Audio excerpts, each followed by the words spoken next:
One of the biggest things we can do to slow the spread of coronavirus is to keep people out of places that we know have been infected. Sounds like a pretty straightforward concept, right?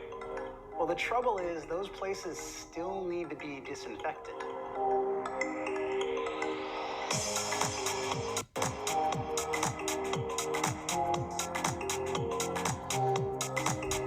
That's why we've seen things like disinfection robots come on the market in the last few months.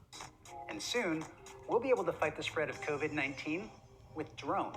If you can limit human exposure to dangerous situations, why wouldn't you do that? That's Digital Airless Director of Product James Huckaba. And this is the company's newest drone, the Airtos 120 UVC. As its name suggests, it's equipped with 36 disinfecting UV lights. UV light is well understood. Hospitals have been using UV light to disinfect spaces for decades. This is not new. The science is well understood. The huge advantage of UVC, of course, is that it doesn't leave behind residual chemicals. And what we're talking about here specifically is UVC light. That's the strongest level of ultraviolet light. It essentially attacks pathogens by damaging their DNA or RNA. It's not something you want to be exposed to. At best, it would give you a hell of a sunburn in just a matter of seconds. So the idea here is the drone can be operated by a pilot remotely and flown inside spaces that have likely been contaminated with something like coronavirus. Generally speaking, the Airtos 120 UVC will disinfect up to 1,000 cubic feet of space every 10 minutes of flight. And so think a standard 10 by 10 room that's 10 feet tall, so to speak. You fly the drone around the room for about 10 minutes or so, and you can consider it 99% clean.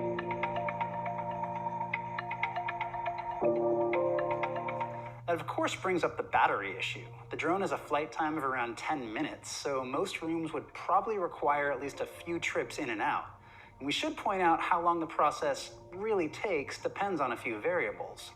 The closer the light is to a surface, the less time it takes to disinfect it.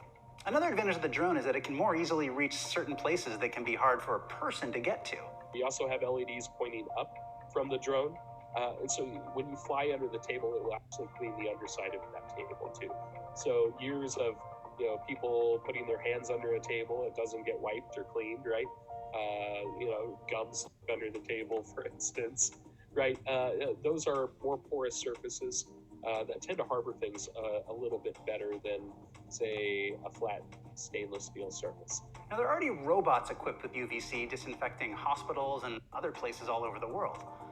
So what's the advantage of a drone? Well, for one thing, robots tend to be bulky and not that portable. Size also might matter. It might require a larger robot to reach a higher area, or a smaller robot to fit under a table. And Huckaba says drones may have a little more flexibility. One moment I'm cleaning a prison cell, for instance, keeping people who are incarcerated there safe from pandemics and such. And the next day I can be off cleaning checkout counters at the grocery store.